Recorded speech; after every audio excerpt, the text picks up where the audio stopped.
మనందరం ఆరోగ్యం కోసం ఫ్రూట్స్ని తినటం జరుగుతుంది. ఇప్పుడు నేను చెప్పబోయేది కూడా ఆ ఆరోగ్యం గురించే. కొంచెం జాగ్రత్తగా వినండి. మనం సాధారణంగా మార్కెట్కి వెళ్ళినప్పుడు అక్కడ మనకి పండ్లపై కొన్ని స్టిక్కర్లు అనేవి కనపడతాయి. అసలు పండ్లపై ఈ స్టిక్కర్లు ఎందుకు అంటిస్తారు?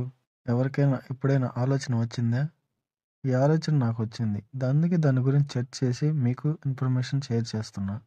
సాధారణంగా ఈ స్టిక్కర్లను చూసి మనం వేరే రాష్ట్రం నుంచి దిగుమతి చేసుకున్న వాటికి ఇలా స్టిక్కర్లు అంటిస్తారేమో అని అనుకుంటాం. కానీ దాని మీద ఉండే స్టిక్కర్లు ఆ పండు యొక్క నాణ్యతను తెలియజేస్తాయి.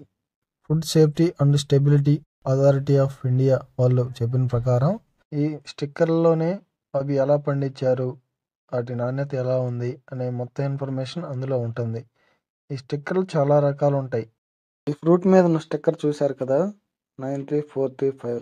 ఈ స్టిక్కరు 9తో స్టార్ట్ అయ్యి మొత్తం టోటల్గా 5 నెంబర్స్ ఉంది. కాబట్టి ఇది ఆర్గానిక్ వేలో పండించారనమాట. అంటే ఎలాంటి కెమికల్స్ యూజ్ చేయకుండా న్యాచురల్గా పండించారు. నెక్స్ట్ మనకి 8తో స్టార్ట్ అయ్యి అలాగే 5 టోటల్గా 5 నెంబర్స్ కింద ఉంటే అది మనకి సగం ఆర్గానిక్ వేలో సగం కెమికల్స్ యూజ్ చేసి పండించినట్టు అనమాట. ఓకే.